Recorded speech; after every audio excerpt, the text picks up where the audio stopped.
Assalamualaikum warahmatullahi wabarakatuh. Salam sejahtera untuk kita semua dan selamat datang kembali di channel kami, channel Ariska Evanli, channel yang membahas tentang semua sejarah di masa lalu. Di video kali ini saya akan membahas tentang sejarah Kabupaten Kerinci, Provinsi Jambi. Tapi sebelum lanjut, jangan lupa tekan tombol subscribe agar kami terus berkembang dalam memberikan informasi yang bermanfaat untuk Anda. Kabupaten Kerinci adalah salah satu kabupaten yang berada di Provinsi Jambi yang berbatasan dengan Provinsi Bengkulu dan Provinsi Sumatera Barat. Kerinci ditetapkan sebagai kabupaten sejak awal berdirinya Provinsi Jambi dengan pusat pemerintahan di Sungai Penuh. Pada tahun 2011, pusat pemerintahan berpindah ke Kecamatan Sula. Nama Kerinci berasal dari bahasa Tamil yaitu Kurinji, yang merupakan nama bunga yang tumbuh di daerah pegunungan India Selatan. Catatan Cina menyebut ada sebuah negeri bernama Koying yang berdiri pada abad 2 sebelum Masehi. Negeri ini terletak di sebuah dataran tinggi dan memiliki gunung berapi.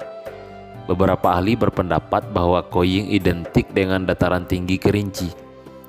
Abad 14 Masehi, Kerajaan Dharmasraya mulai menetapkan undang-undang kepada kepala suku atau luhah di setiap dusun di selunjur bumi Kerinci. Kepala suku tersebut disebut sebagai Depati sebagaimana yang tercantum dalam Kitab Undang-Undang Tanjung Tanah. Menurut Uli Kozok, negeri Kerinci atau Kerinci tidak sepenuhnya di bawah kendali Dharmasraya. Para Depati tetap memiliki hak penuh atas kekuasaannya.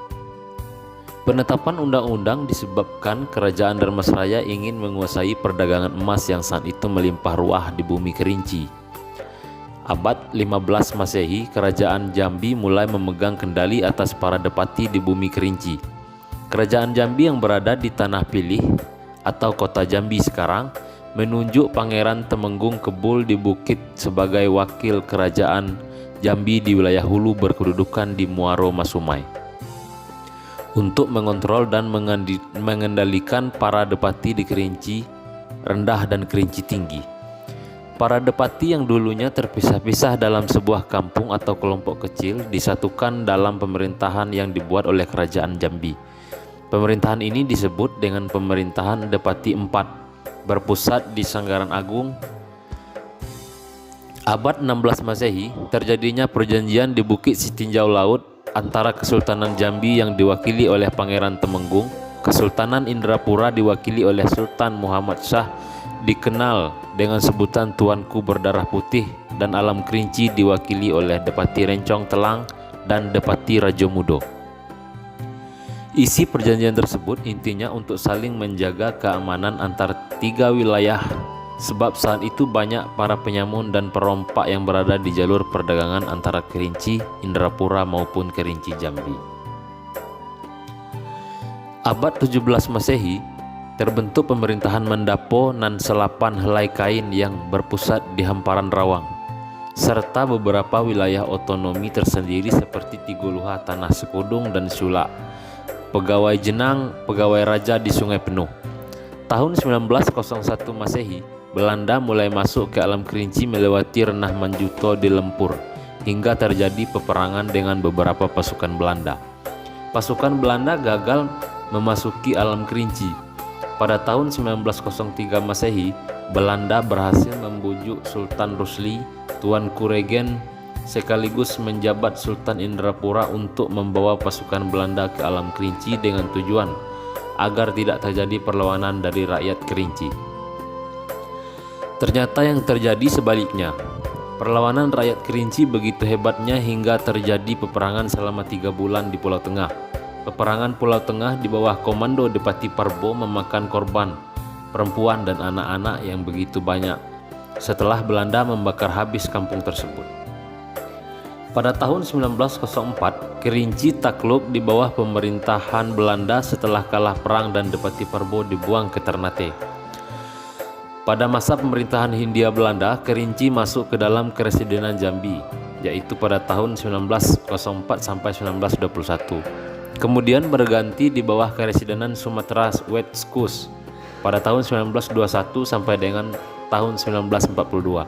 Pada masa itu Kerinci dijadikan wilayah setingkat Onderafdeling yang dinamakan Onderafdeling Kerinci Indrapura. Setelah kemerdekaan, status administratifnya dijadikan Kabupaten Pesisir Selatan Kerinci, sedangkan Kerinci sendiri diberi status daerah administratif setingkat kewadenaan. Kewedanaan Kerinci terbagi menjadi 3 kecamatan, yaitu 1 Kecamatan Kerinci Hulu terdiri dari Kemendapuan Danau Bento, Kemendapuan Natasari, Kemendapuan Sulak atau wilayah adat Tanah Sekudung, serta Kemendapuan Semurut. 2. Kecamatan Kerinci Tengah terdiri dari Kemendapuan Depati Tujuh, Kemendapuan Kemantan, Kemendapuan Rawang, Kemendapuan Sungai Tutung, Kemendapuan Limo Dusun, Kemendapuan Penawar, Kemendapuan Hiang, dan Kemendapuan Keliling Danau. 3. Kecamatan Kerinci Hilir terdiri dari Kemendapuan Sleman, Kemendapuan Tiga Helai Kain, Kemendapuan Lempur, dan Kemendapuan Lolo. Pada tahun 1957, Provinsi Sumatera Tengah dipecah menjadi 3 provinsi, yaitu 1 Sumatera Barat meliputi daerah Dare, Minangkabau, dan Rantau Pesisir, Riau meliputi wilayah Kesultanan Siak, Pelalawan, Rokan, Indragiri, Riau Lingga, ditambah Rantau Hilir Minangkabau, Kampar, dan Kuantan. 3. Jambi meliputi bekas wilayah Kesultanan Jambi ditambah pecahan dari Kabupaten Pesisir Selatan Kerinci. Pada tahun 1970, sistem kemendapuan atau setingkat kelurahan yang telah dipakai sejak ratusan tahun lalu dihapuskan. Istilah dusun diganti menjadi desa. Demikianlah video ini saya buat, semoga teman-teman bisa menerima manfaatnya. Terima kasih dan jangan lupa tekan tombol subscribe.